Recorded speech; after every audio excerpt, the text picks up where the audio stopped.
Gálatas 6:16. Vamos al libro de Gálatas, capítulo 6, versículo 16.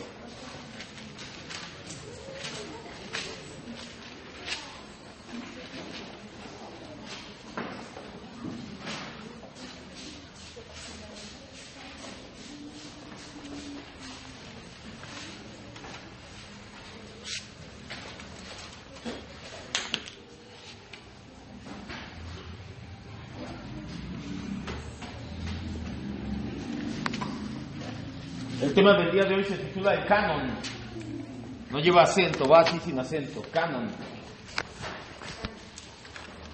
Gálatas 6:16, ya lo tenemos, vamos a darle lectura.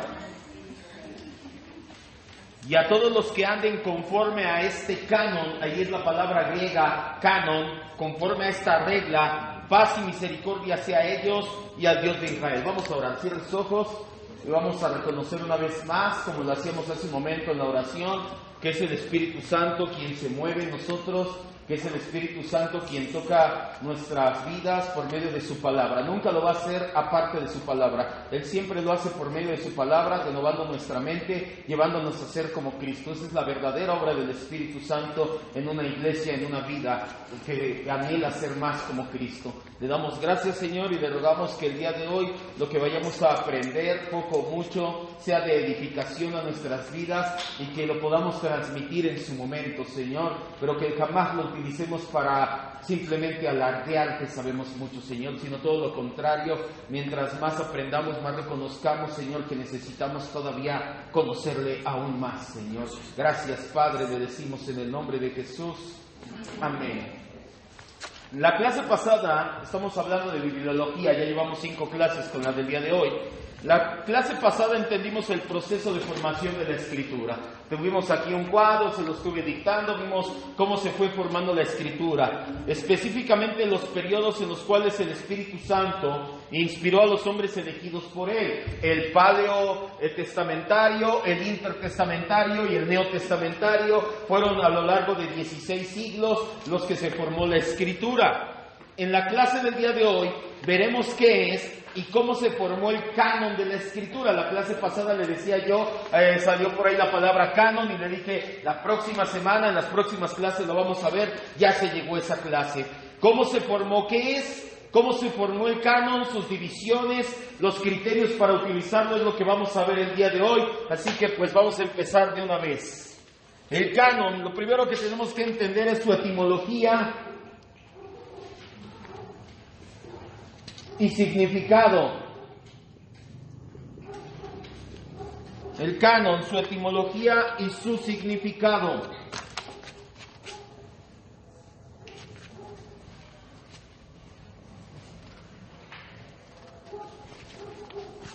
En primer lugar, es necesario definir lo que queremos decir con canon.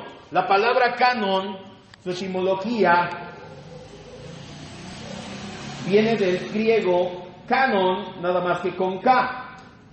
Viene del griego canon, que significa caña recta para medir, regla o modelo. En Ezequiel 40, no vayas, si has leído el libro de Ezequiel, Dios le dice a Ezequiel, toma esa caña y ponte a medir el templo, y ponte a medir cuántos codos mide de alto y cuántos mide de largo y cuántos... Eso es un canon, una caña que se utilizaba en la antigüedad como regla de medir. Tengo mi caña, este es el canon, esta es la regla que vamos a pegarnos a ella.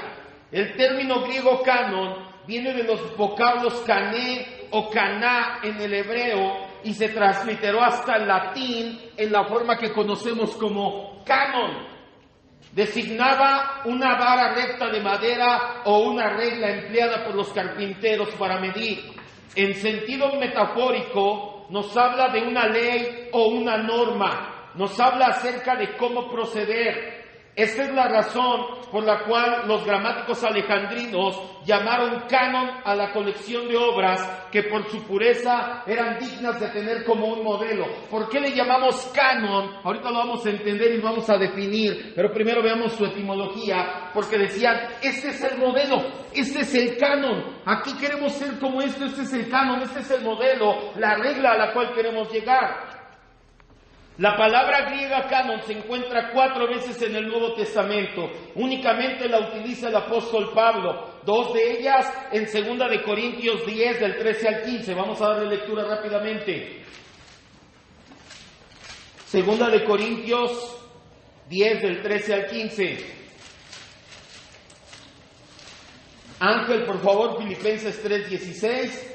Y la cuarta y última en Gálatas 6, 16. 2 de Corintios 10, del 13 al 15, dice la Biblia: pero nosotros no nos gloriaremos desmedidamente, sino conforme, ahí donde dice regla, subraye, conforme al canon, al estándar, al modelo que Dios nos ha dado. Es ahí, dice que Dios nos ha dado por medida para llegar también hasta ustedes, porque no nos hemos extralimitado como si no llegásemos hasta ustedes, pues fuimos los primeros en llegar hasta ustedes con el Evangelio de Cristo. No nos gloriaremos desmedidamente en trabajos ajenos, sino que esperamos que conforme crezca su fe, seremos muy engrandecidos entre ustedes, conforme a ¿qué? Nuestra regla, que es canon. Filipenses 3:16. Pero en aquello a que hemos llegado, sigamos una misma regla, sintamos una misma cosa. Así es, nuevamente el apóstol Pablo utiliza la palabra canon, que los traductores pusieron como regla, la medida, el estándar, el modelo a seguir. Y Gálatas 6:16 lo leímos al principio. La palabra canon se empezó a aplicar para la escritura. ¿Qué es el canon o qué le podríamos llamar a la Biblia? Este es el canon, la Biblia. ¿Por qué se le empieza a llamar canon? ¿Cuándo se le empezó a llamar canon? En el siglo III. El primero, y ojo, estaba haciendo esta clase con las clases pasadas. Ponga mucha atención en los nombres, apúntelos por ahí, porque ya después de esta, no sé qué vayamos a tomar primero, si historia de la iglesia cristiana o la confesión de fe de 1689, pero así de repente va a empezar a escuchar nombres como Orígenes, como Atanasio, como Arrio. Entonces váyaselos grabando, porque ya cuando estudiemos historia de la iglesia cristiana van a estar saliendo esos nombres. ¿Por qué se le llama canon? Bueno, el primero que empleó la palabra canon para la Biblia fue Orígenes. Él afirmó en uno de sus escritos en latín, él escribió que la asunción de Moisés, cuando Moisés subió al cielo, él escribió in canonem non habetur, que significa no está en el canon. ¿Alguna vez ha leído la Biblia completa? Yo espero que más de una vez. ¿Lee usted algo aquí de cuando Moisés subió al cielo? No viene. Pero hay libros, ya lo vamos a ver ahorita, epígrafos o pseudocanónicos o apócrifos, donde nos hablan de acerca de cuando Moisés subió al cielo, cómo fue llevado al cielo, etcétera. El primero en decir que eso no estaba en el canon fue Orígenes. Oigan, ¿ustedes han oído un relato acerca o lo han leído de cómo Moisés fue subido al cielo? Sí, eso no está en el canon. Refiriéndose ¿qué? A la Biblia. Eso no está en la Biblia. El prólogo monarquino que se escribió, es un escrito cristiano que se escribió entre el siglo III y IV, está escrito ahí: el canon empieza con Génesis y termina con Apocalipsis. Nos damos cuenta que ya los cristianos empezaron a tomar idea eso en su mente de decir canon, Biblia. Eso es el canon, la Biblia.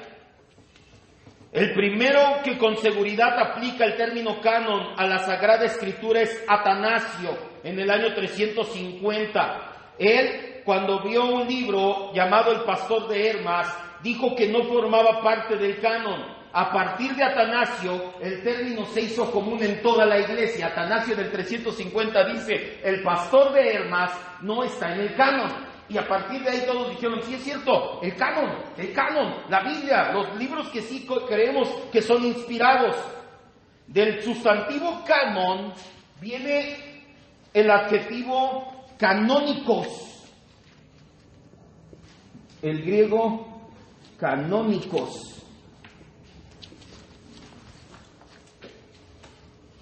En latín, o en griego, perdón.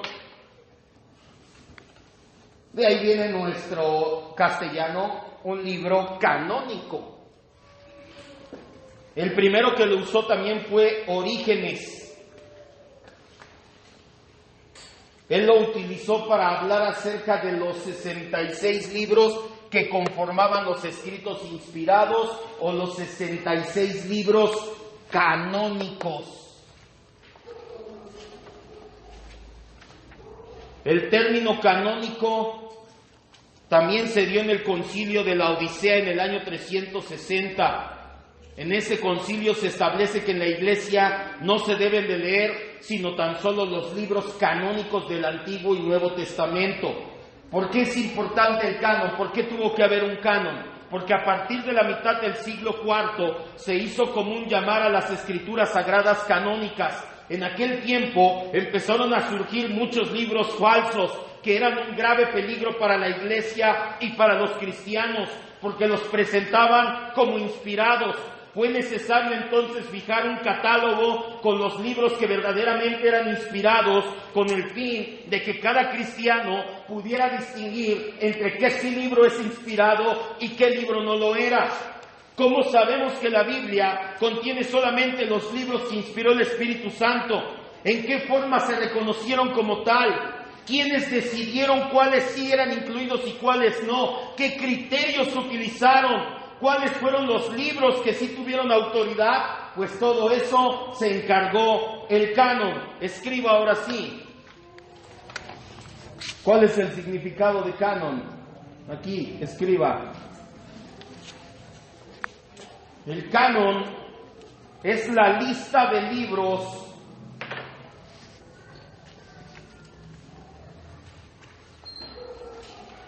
que se consideran inspirados y son la norma de vida. Por eso es canon, porque es el modelo, la regla, la norma. Le repito, es la lista de libros que consideramos inspirados y son la norma de vida para los creyentes, que los aceptamos como la palabra de Dios. Eso es el canon. Le repito desde el principio, es la lista de los libros que consideramos inspirados, son la norma de vida para los creyentes y los aceptamos como la palabra de Dios. Eso es el canon.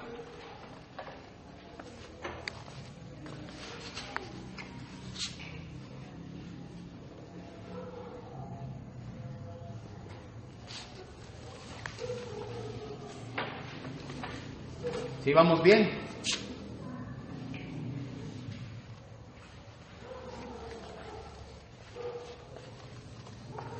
Ahora tenemos que entender la terminología que se maneja en el canon. La teología protestante y la teología católico-romana utilizamos diferente terminología para referirnos a los libros del canon. Hay dos terminologías, la católica, la terminología católica, católico-romana, y la terminología protestante. ¿Cuál es la terminología? Ahorita van a entender a qué me refiero.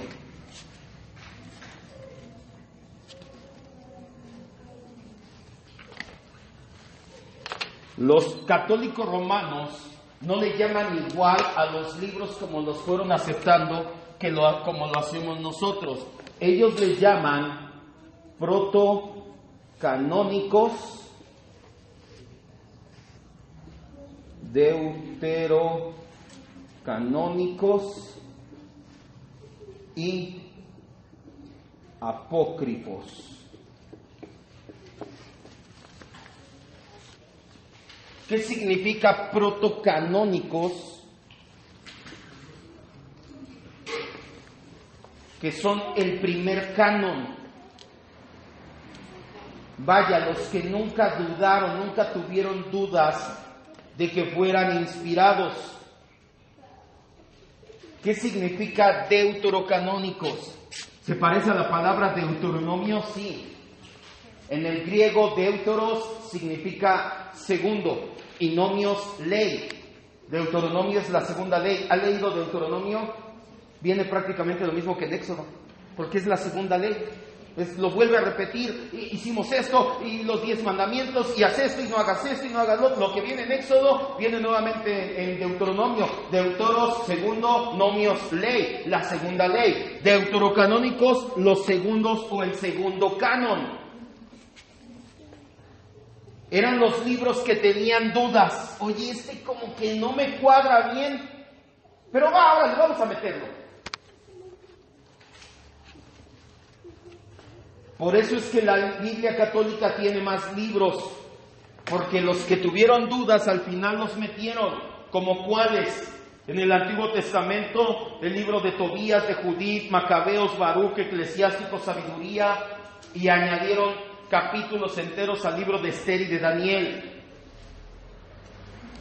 Y los apócrifos, que son los falsos, que nunca tuvieron duda.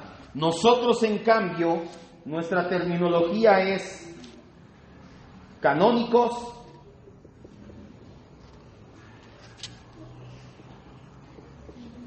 apócrifos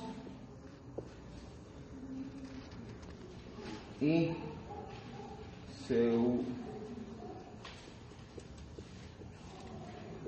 pseudoepígrafos. Este es su correspondiente de cada uno. Los canónicos, los que nunca tuvimos duda. Apócrifos, que son falsos, se vio desde el principio, pero que aún así dices, bueno, se puede rescatar algo de historia, algo de tradiciones judías, no los vamos a meter al canon, pero si los puedes leer, estudiar y de ahí agarrar alguna, por ejemplo, le decía yo para Macabeos, primera y segunda de Macabeos, es toda la historia que pasó entre que Malaquías guarda silencio hasta que Juan el Bautista levanta su voz. No crea que no pasó nada en el pueblo de Israel. En Macabeos lo leemos cuando llega Antíoco IV Epifanes y conquista a los judíos, vemos cómo Judas Macabeo se revela y vuelve a dedicar el templo, donde leemos en Juan 10 la fiesta de la dedicación, viene ahí en el libro de Macabeos. Entonces sí puedes medianamente agarrar algo. Y los últimos, pseudoepígrafos, que significa escritos. ¿Qué es lo que significa pseudoepígrafos? Escritos o pseudoescritos, que es toda la demás literatura que definitivamente es gnóstica y pseudocristiana.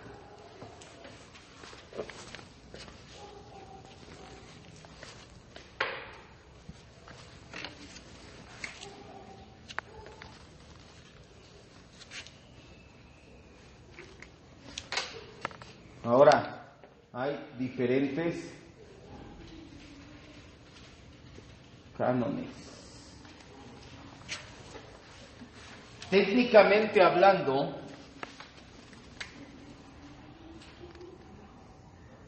hay 4.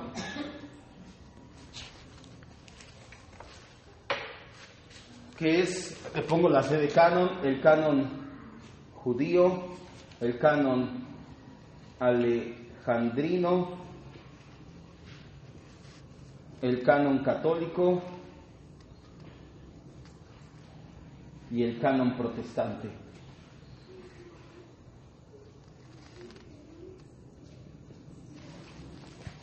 Hay 4 cánones. Técnicamente hablando, hay 4. Y ahorita vamos a ver aquí el canon protestante, que es el que nos interesa a nosotros. ¿Cuál es el canon judío? El que acepta solamente los libros del Antiguo Testamento, es decir, solamente los que están escritos en hebreo. El canon alejandrino es reconocido por los judíos de la traducción de los 70 al griego. ¿Se acuerda que le dije la semana pasada que hubo en Alejandría, una ciudad muy importante en cuanto a conocimiento? Se juntaron 70 rabinos judíos y tradujeron del hebreo al griego la Biblia. ¿Por qué es canon? Porque fue la circulación, era el libro o era el canon que se utilizó en la época de Jesús. En la época de Jesús y los apóstoles no citaban directamente el canon judío, citaban el canon alejandrino.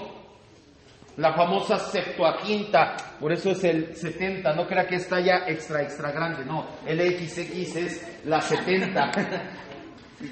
Ay, así compro mis camisas, no, es el 70, el canon es el Septuaginta. El canon católico que se dio en el Concilio de Trento, donde aceptaron los libros protocanónicos y deuterocanónicos. ¿En qué año o en qué siglo el Concilio de Trento se dio? En el siglo XVI.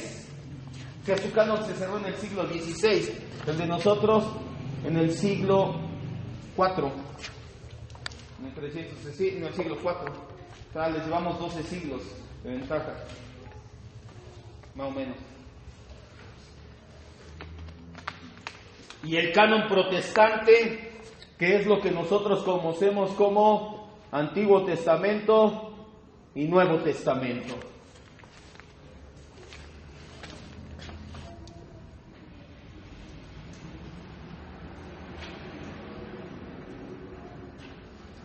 Y ahora sí, vamos a ver las divisiones del canon protestante, que es el canon al cual nosotros nos apegamos.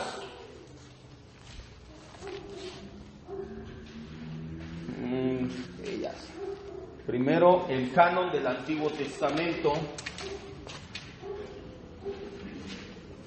conocido como el Tanakh. ¿Nunca has escuchado esa palabra? Los hebreos la citan mucho, la Tanakh. El canon protestante se divide en dos partes, el hebreo y el cristiano. En nuestra Biblia, el canon hebreo consta de 39 libros, lo conocemos como Antiguo Testamento. El canon del Nuevo Testamento o cristiano consta de 27 libros. El canon del Antiguo Testamento es la Tanakh. Los judíos fue como llamaron a su canon. ¿Por qué le llamaron Tanakh? Porque su división, la Biblia judía, el canon judío, no está igual su Biblia que nosotros, nuestro Antiguo Testamento. Se divide en Torah, Nebim y Ketubim, que si se fija son estas letras, T-N-K. La Torah, el Nebim y el Ketubim, que es la ley, los profetas y los escritos. Así se divide la Biblia judía.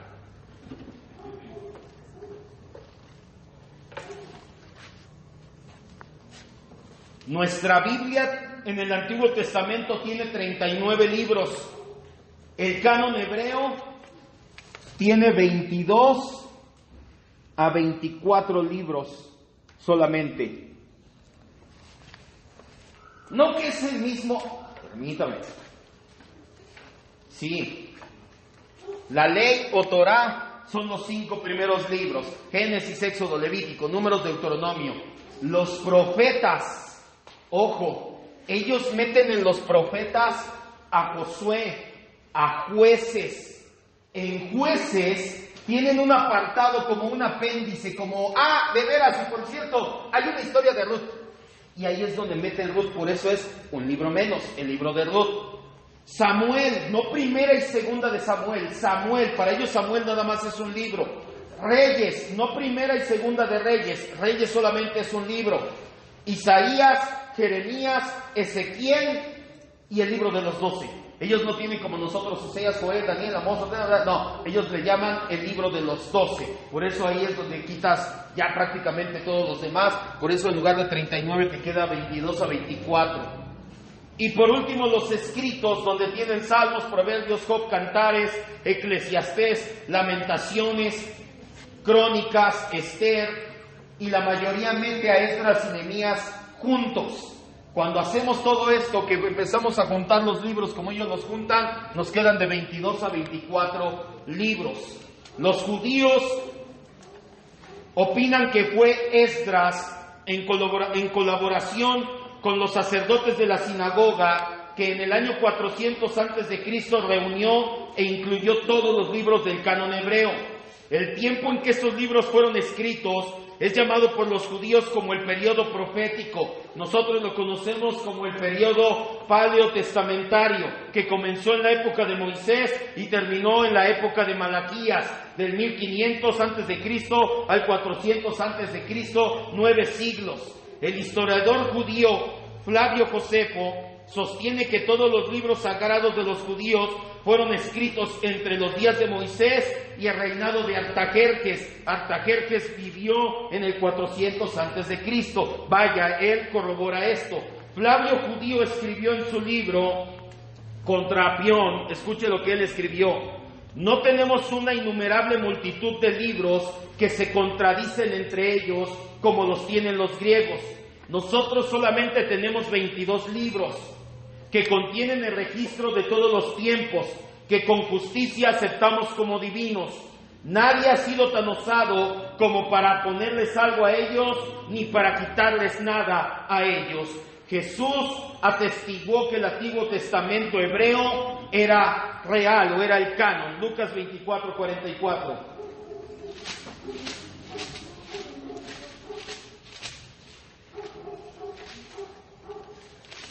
Lucas 24:44.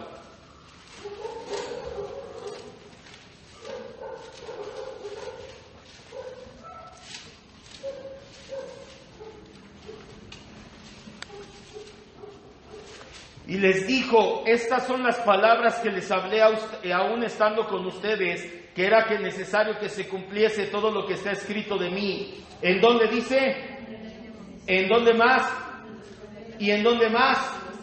Traducción: en la Torá, en el Nevim y en el Ketuvim, o sea, en la Tanakh. Escriba.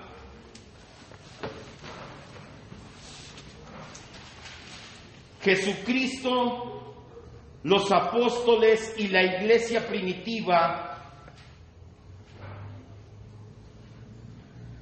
recibieron de los judíos el canon del Antiguo Testamento.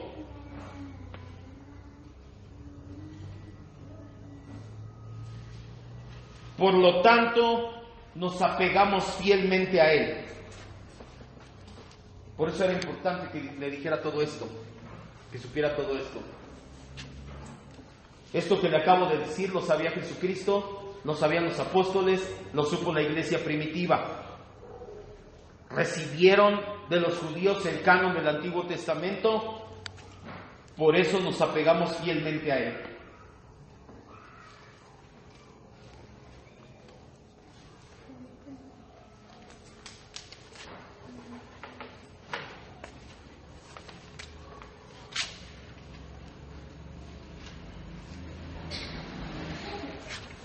Jesucristo, los apóstoles y la iglesia primitiva recibieron de los judíos el canon del Antiguo Testamento, por eso nos apegamos fielmente a él. Canon del Nuevo Testamento. Ahora, el Antiguo Testamento se cerró entonces, ¿en qué año? En el 400 a.C. El canon del Antiguo Testamento se cerró formalmente, pero en un sentido, por así decirlo, la venida de Cristo volvió a abrir el canon, volvió a hacer que se tuviera que escribir. Dios empezó a hablar otra vez. La cruz de Cristo fue el acto redentor central de Dios en la historia. Escribir el Nuevo Testamento, escribir lo que pasó y lo que se derivó de ello, era una necesidad lógica. Además, la necesidad de un canon de los escritos religiosos producidos en el periodo del Nuevo Testamento también se debió en parte al hecho de que algunas iglesias consideraban los libros apócrifos como inspirados y aparecieron herejías en el siglo II. Los libros del Nuevo Testamento se fueron reconociendo oficialmente en medida que se fueron escribiendo. Hubo algunos libros que se tardaron en entrar en el canon, aunque ninguno fue rechazado nunca por la iglesia. Los libros que se tardaron en entrar en el canon del Nuevo Testamento fueron Hebreos. ¿Por qué? Porque no se sabía con certeza su autor. Algunos dicen que es Pablo, otros no creemos que sea Pablo. Santiago, porque casi no tiene enseñanza doctrinal, por eso tardaron en entrar al canon. Segunda de Pedro, porque fue poca la circulación que tuvo, no fue como las cartas de Pablo o la primera carta de Pedro, que todo mundo la leía. Segunda de Pedro casi nadie la había leído. Segunda y tercera de Juan, porque son muy cortas estas cartas y son personales, son cartas que le hablan a una persona en específico. Judas, porque el autor no es un apóstol directamente. Y Apocalipsis, porque tenía muchas diferencias con el Evangelio de Juan. Dicen, oye, este es el mismo Juan que escribió Apocalipsis, sí, ¿y por qué aquí el griego es de una forma y acá es de otra? Además de los 27 libros que forman nuestro canon cristiano, hubo otros libros que buscaron lugar en el canon. Los libros de los padres, estos no entraron, los padres apostólicos. Acuérdese de este nombre. ¿Quiénes son los padres apostólicos? Los dirigentes de la iglesia que fueron la siguiente generación después de que murieron los apóstoles. Muere el último apóstol. ¿Quién fue el último apóstol en morir? Juan. Muere el último apóstol Juan, y a partir de ahí ya no hay más apóstoles. Se empiezan a levantar obispos o padres apostólicos. Ellos escribieron varios libros, varias cartas, y se empezó a disputar, oye, ¿qué no los libros y las cartas de ellos también deberían de entrar? Por eso fue necesario un canon para decir, este sí, este no. Por ejemplo, de hecho, hay algo llamado patrística. Si consigue un libro de patrística, o si quieres se lo puedo mandar por PDF. Es muy buena la patrística, que es lo que creía la iglesia del siglo II. Y ahí vienen libros como Clemente, primera y segunda carta de Clemente, la carta de Ignacio, la carta de Policarpo a los filipenses, la Didache, la epístola de Bernabé, el pastor de Hermas y la carta de Diogeneto. Todas ellas son patrística. La patrística es buena, pero no está en el canon. Hubo otras obras que salieron y que querían dar información de Jesús y los apóstoles, pero que no entraron al canon. Hubo evangelios con el nombre de María, de José, de Marción, de Felipe, de Bartolomé, de Pedro y de Tomás. También hubo libros que se escribieron que no son para nada cristianos, como los Hechos de Andrés, los Hechos de Bernabé, de Santiago, de Pablo, de Juan, de Pedro, los Hechos de Pilato, de Matías, de Felipe, de Tomás. No crea que el libro de Apocalipsis es el único que se escribió. También tenemos el Apocalipsis de Santiago, de Pablo, de Pedro, de Tomás, de Esteban. Bueno, hay un libro que se llama el Apocalipsis de la Virgen. Todos fueron rechazados porque no tenían los elementos para pertenecer al canon. Después de varias consideraciones, ahorita lo vamos a ver cómo es que entró al canon, los criterios, después de cuestionar la selección de los escritos del Nuevo y Antiguo Testamento, el concilio de Hipona en el 393 confirmó el canon de los 27 libros, confirmando lo que ya había dicho Atanasio en el concilio de Oriente en Alejandría. Escriba: la iglesia no formó el canon,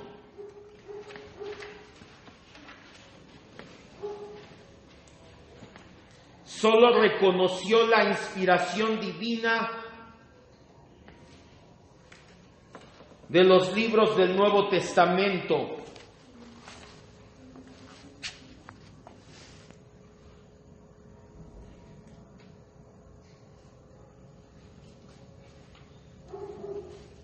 La iglesia no formó el canon.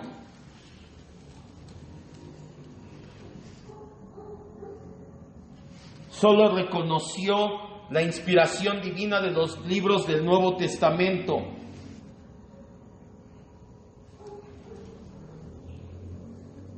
Hubo 3 concilios que lo hicieron.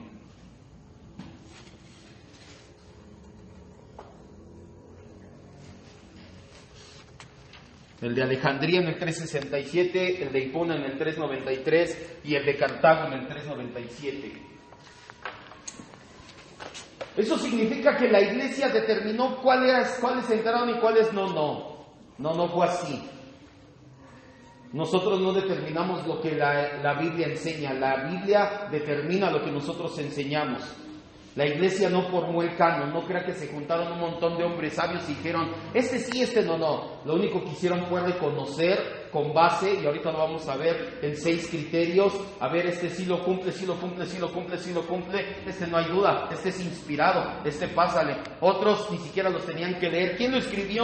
No, pues fulano, ni siquiera me voy a perder el tiempo en leerlo. Fue lo que hizo la iglesia. Moisés, el primer escritor, y Juan, el último escritor en el canon, nos advierten de poner o quitar palabras de Deuteronomio 4:2 y Ángel, Apocalipsis 22, 18 y 19. 22, 18 y 19. Moisés, que es el primer escritor del canon, y Juan, que fue el último escritor del canon, no es casualidad. Nos advierten acerca de poner o quitar palabras de este libro.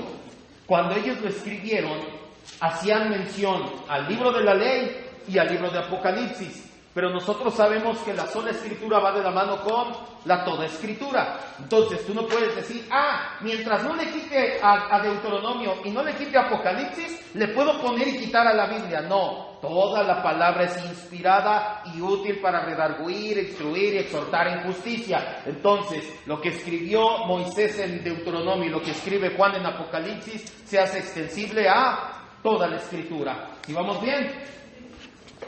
Deuteronomio 4:2 dice, no añadirás a la palabra que yo te mando, ni le quitarás de ella, para que guarde los mandamientos que el Señor tu Dios, yo te ordeno, dice la Biblia. Y Apocalipsis 22, 18 y 19. Yo testifico a todo aquel que oye las palabras de la profecía de este libro. Si alguno añadiera estas cosas, Dios traerá sobre él las plagas que están escritas en este libro. Y si alguno quitara las palabras del libro de esta profecía, Dios quitará su parte del libro de la vida y de la santa ciudad y de las cosas que están escritas en este libro. Así es. Ahora, al igual que Moisés, Juan hace una advertencia. Y por último, con esto terminamos. Y eso es el punto central. Criterios para el canon.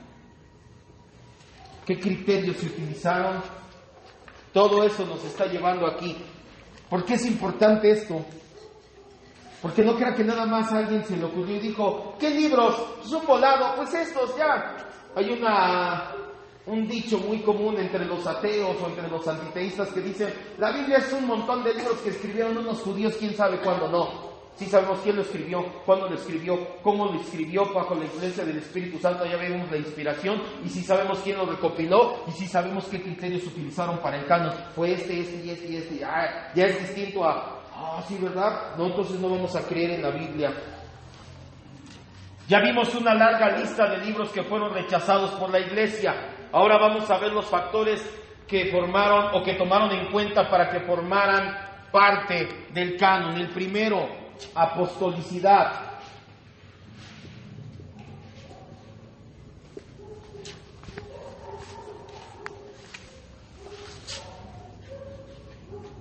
Criterios para el canon del Nuevo Testamento. El del Antiguo Testamento vimos que se cerró en el 400 antes de Cristo, lo cerró Esdras. ¿Qué significa esto? Lo primero que hizo la iglesia fue decir, bueno, ¿este libro lo escribió un apóstol? O cuando menos fue bajo la influencia directa de un apóstol. Marcos, ¿quién lo escribió? Juan Marcos. ¿Quién era Juan Marcos? Ya le dije, el hijo del apóstol Pedro. Entonces, no lo escribió un apóstol. Oye, estuvo sentado al lado de su papá, no sé cuántas veces escuchó cuando la pesca milagrosa, cuando Jesús, cuando esto, que lo más probable es hasta que le haya dicho, hijo, escribe, esto pasó así, así, así. Entonces, por eso es que se aceptó el Evangelio de Marcos.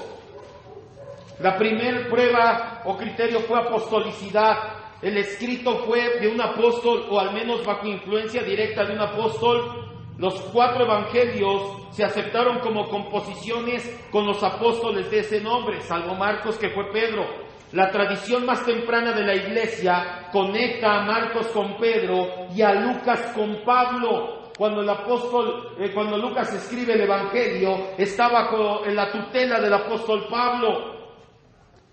Parece que esta fue la prueba o la medida definitiva de los 27 libros, pero también se fijaron en su contenido espiritual.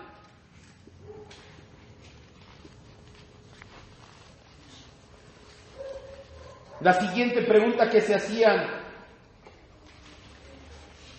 ¿de verdad tiene un carácter espiritual indudable, elevado? Lo más probable es que la mayoría de los libros apócrifos fueron eliminados con esa pregunta.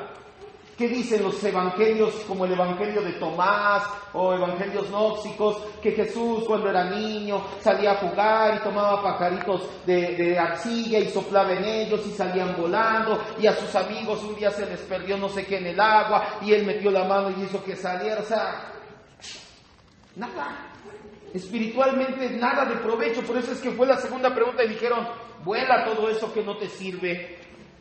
Cualquier persona puede leer hoy esos libros que no entraron al canon y darse cuenta que el juicio de la iglesia primitiva, guiada por el Espíritu Santo, fue correcto. En la mayoría de los casos, el contraste entre los libros canónicos y los apócrifos fue tan notable que no dejó lugar a dudas. Tercero, auténtico o autenticidad. Que estuviera libre de errores doctrinales.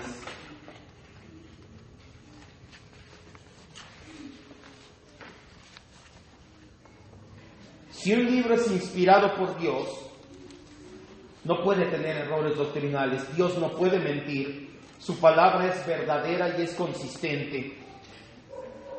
La otra mitad de los libros apócrifos que se rechazó fueron rechazados con ese principio. Tenían anomalías históricas. Ya nada más escribían porque sí las fechas y decían: esta no me cuadra, en esta época no vivió Pilato, en esta época no vivió Juan el Bautista. O tenían anomalías teológicas, herejías teológicas, como el purgatorio, por ejemplo, la oración por los muertos. No podían venir de Dios y contener errores al mismo tiempo. Dinámico. Que fueran libros dinámicos. Este no era tan notable como los anteriores, pero el libro debería de tener la habilidad, la dinamía, el poder para transformar la vida del lector. Vamos a 3 citas. Hebreos 4:12, leo por favor. Juan 8:32, Ángel. Y yo voy a 2 de Timoteo 3:15 al 17. A esto que vamos a leer es a lo que me refiero con dinamismo, o se referían ellos con dinamismo. Hebreos 4:12, fuerte, leo por favor. Porque la palabra de Dios es viva y eficaz, y más cortante que toda espada de 2 filos, y penetra hasta partir el alma y el espíritu, las coyunturas y los tuétanos, y discierne los pensamientos y las intenciones del corazón. Así es, de aquí mismo nos está diciendo, este mismo libro te está diciendo: oye, la palabra es tan inspirada que entra y te cambia, te transforma, tiene ese dinamismo. 2 de Timoteo 3, del 15 al 17. 15. Desde la niñez has sabido las sagradas escrituras, las cuales te pueden hacer sabio para la salvación por la fe en Cristo Jesús. Toda la escritura es inspirada por Dios, útil para enseñar, para redarguir, para corregir, para instruir en justicia, a fin de que el hombre de Dios sea perfecto, enteramente preparado para toda buena obra. Nuevamente vemos el dinamismo de la palabra. Y Juan 8:32. Y conocerás la verdad, y la verdad nos hará libres. Así es. Siguiente criterio, universalidad.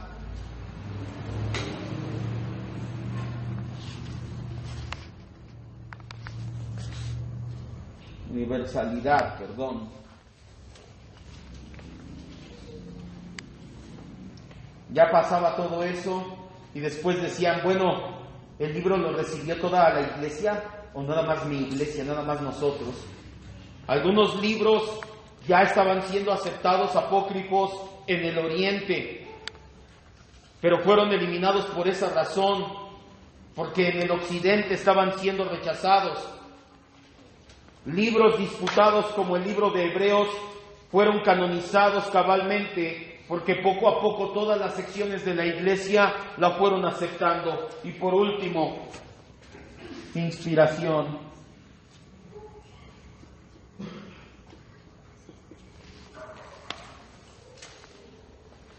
La última prueba fue la inspiración.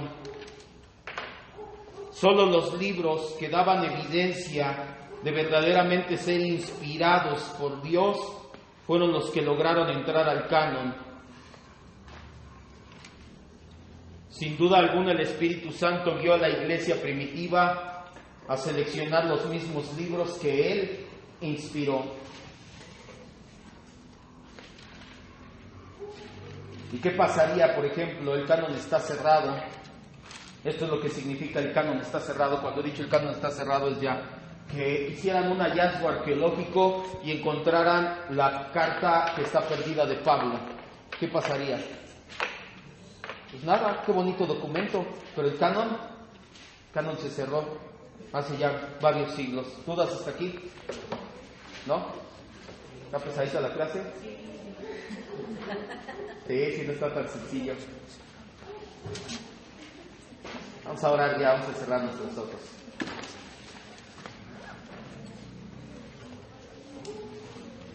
¿Por qué tardó tanto tiempo? Y con eso vamos a terminar. Si el Evangelio de Juan se escribió en el año 100 y no fue sino hasta el año 397 aproximadamente que ya se cerró el canon, porque la comunicación y el transporte en esa época era lenta. No es como ahorita que podríamos ver los libros, mandarlos por un WhatsApp, por un email y lo checan en todo el mundo. No solamente lo escribían, tenían que hacer una copia para mandarla a una ciudad, que esa ciudad hacía su copia y la mandaba a otras ciudades, y este proceso llevaba décadas, no 1 o 2 años, llevaba décadas enteras este proceso. Y una vez que llegaban, ahora tenían que pasarlo por estos 6 filtros, por eso es que tardó tanto tiempo, entre comillas, dar el reconocimiento los líderes de la iglesia a estos 27 libros y al final tener completos los 66 libros que forman parte del canon de nuestra iglesia, la iglesia cristiana protestante. Fue una tarea que, como le digo, tardó varios siglos, pero que gracias a Dios ha llegado hasta nuestros días. Se ha cerrado el canon. Tenemos la revelación última, completa, la inspiración terminada. Ya no hay más que añadir a lo que Dios dijo hace 2000 años. Cierre sus ojos y vamos a orar y a decirle gracias, Dios, porque este tipo de enseñanzas, Padre, cimentan nuestra fe. Nos hacen darnos cuenta que no tenemos una fe ciega, sino una fe inteligente, una fe verdaderamente basada en hechos históricos y en hechos lógicos, una fe que verdaderamente fue trazada por el Dios del universo, no una fe ciega que cree que se bajaron literalmente como magia unos rollos escritos desde el cielo. No fue así. Nosotros ya lo entendimos la semana pasada y en esta clase lo hemos terminado de coronar, cómo se llevó a cabo la selección, el proceso y el canon de lo que hoy nosotros conocemos como tu Sagrada Biblia, como las Santas Escrituras, como la Palabra de Dios.